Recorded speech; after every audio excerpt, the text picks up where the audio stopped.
Сметам дека со формирање на ова ново министерство ќе се даде еден дополнителен импулс за едно побрзо и поквалитетно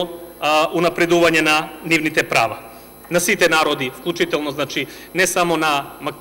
во случајов албанскиот народ, туку и на деловите од турскиот, српскиот, бошњачкиот, ромскиот, влашкиот и другите народи што живеат во Република Македонија. Но има уште една работа која што сакам да ја кажам пред се што се однесува и до парламентарното мнозинство, а тоа е дека со овој закон и формирање на новото министерство сметам дека ќе дадеме придонес во градење на едно општество за сите. Бидејќи од самиот почеток на формирање на оваа влада, тоа е, што знам сега, една можеби најчесто употребувана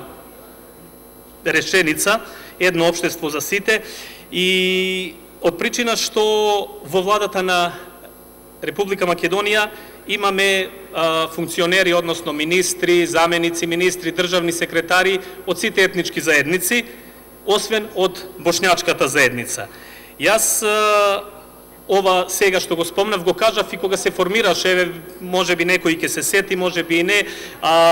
ги гледав дури и стенографските белешки кога се формираше оваа влада, дури баш имав и кажано дека од 10 министерства без ресор, значи да нема да има за сите место во владата, освен за бошњачката заедница. За мене, јас го почувствував тоа како една и дискриминација и еден неправилен однос кон бошњаците во Република Македонија.